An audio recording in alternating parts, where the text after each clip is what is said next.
Questo è l'ultimo video della serie dedicata all'Ucraina, dove vedrete delle interviste fatte a persone che fermavo a caso per strada. What's your name? My name is Oля. Maria. Valeria. Alexei. I was born in Ukraine and I study in Ukraine. However, I don't study in Lviv. I study in another Ukrainian city, Chernihiv. I came here just as a tourist to Lviv. Can I ask you, how does your life change after the war? I can say that I think life changed for all Ukrainians. First and foremost, I think that my attitude towards Russian people changed significantly, and I can also say that some part of my family lives in the eastern part of Ukraine, so I'm really worried about them. My dad lives in Vinnytsia, and this city was bombed several times, and I was also worried for him. My uncle lives in Kyiv, so they were even occupied during the first period of the war, and I'm always worried about them. In Chernihiv, the situation is calm. It is actually the only city, fortunately, that hasn't been bombed yet. I think it's the safest city in Ukraine right now. It's near Moldova and Romania.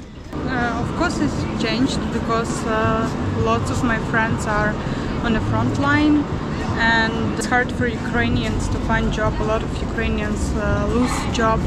It's very hard from emotional standpoint, because all the time you read news and these news are not very good, and of course safety is the problem for Ukrainians. You are not protected everywhere. It's a danger, a lot of deaths, and it's horrible. We're from Kharkiv. I'm from Poltava. And it's like 20 kilometers from Russia, Kharkiv. So Yeah. Why are you in Lviv? I meet her. yeah, we came here just And for a while, and we are going to Leave. back to Kharkiv. No. How does your life change after the war? Drastically, because for example, my family and I, we had to leave Ukraine completely, and we moved to Czech Republic for now. And this is actually the first time I'm coming home in a year and a half. So Your family is in Czech Republic. yeah, because I mean I have old granny and mom and dad, so that's why we had to leave, because we were just right at the front line, and we haven't been home for this whole time, and I'm coming back and I'm very excited. Not quite much, because like the war began, and there was the period that was like very intense, when you like very nervous. You think that you don't know actually what's gonna happen, and you like very scary about the future. And that was the intense period. But soon it's like you start to calm, and you become very like calm, very calm. So actually what changed, you can't walk at night. It's like I don't know how it will be in English, комендантська година. And especially you feeling the presence of the soldiers. Yeah, Okay. soldiers. Even here in Lviv. Of course. Okay. Especially if they are everywhere. And they ask you something, or they are not only... Usually not, but they may if they want. And that the next point, that soldiers now have a lot of like abilities to do what they want, and they can do whatever they want. And do you have friends at the front line? Friends on the front line. Yeah, I have classmates who are now fighting for us. I do too. My teammates from Morocco.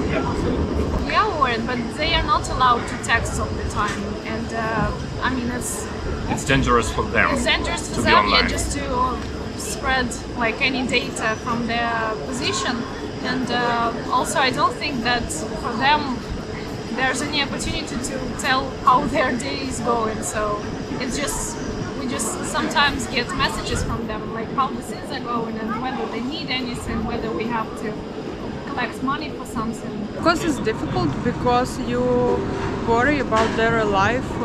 Sometimes they really go through very difficult situations, and as a friend who lives in a calm city, you don't know how to support these people.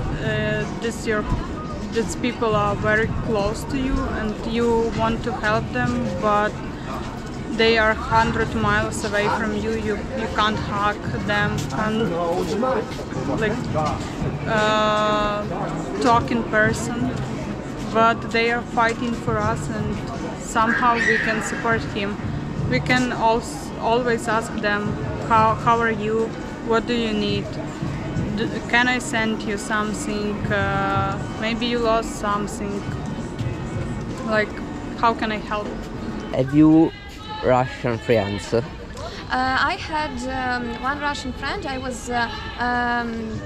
I had friendship for something like 4 years with him, so we were really nice friends. However, when the war started, he was supporting their government. He supported Putin, and he said that we believe the news, that we don't know the truth, that everyone is lying to us.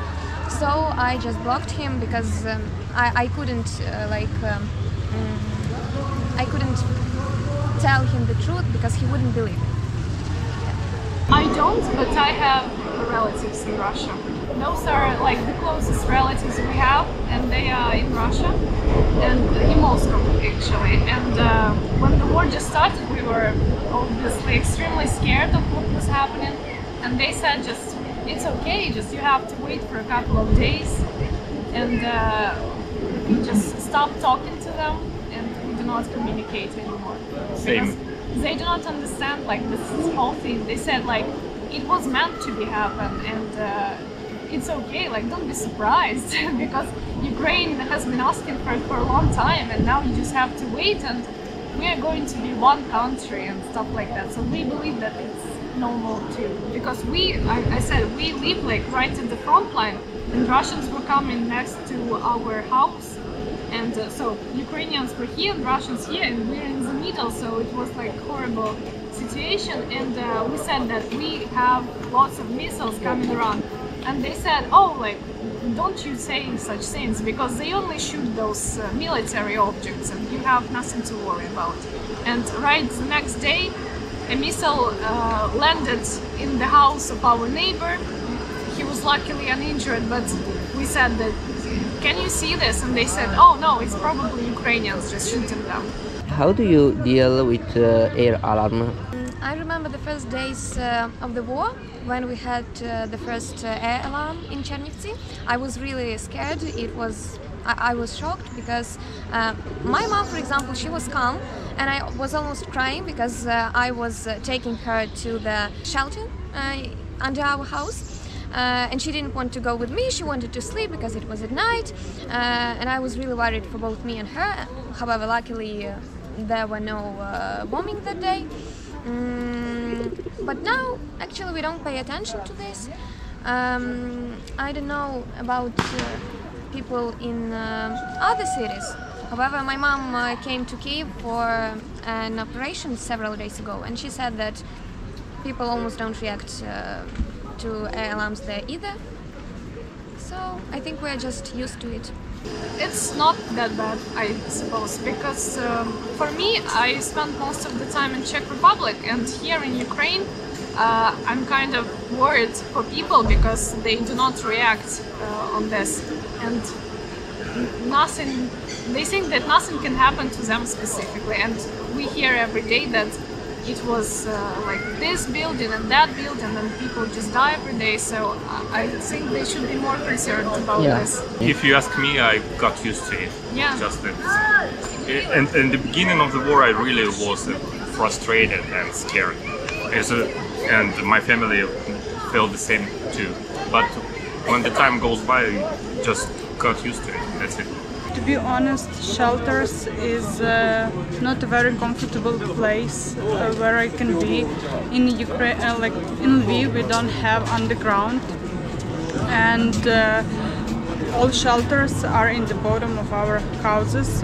most of Ukrainians, they live in huge apartment buildings, and they are very old, and it's better maybe to sit at home for me, but it's not very safe. Quite normal here in Lviv. You may think so, but for example, yesterday I was in the theater, and we were watching some play, and the pause between two phases of the game, the play, like all the people, they were reading news, and they were trying to understand how the situation on the front line is going, and of course you can't live with shock, and you can't be scary all the time. When the war has just started, for 2 months we didn't live normal life at all, but then your brain got used to it, and you stop, like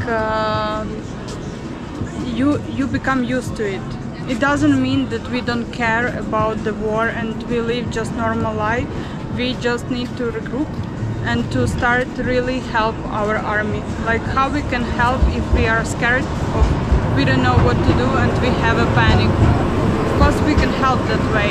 That's why we regrouped. We started continue working, supporting the economy. We are donating money all the time.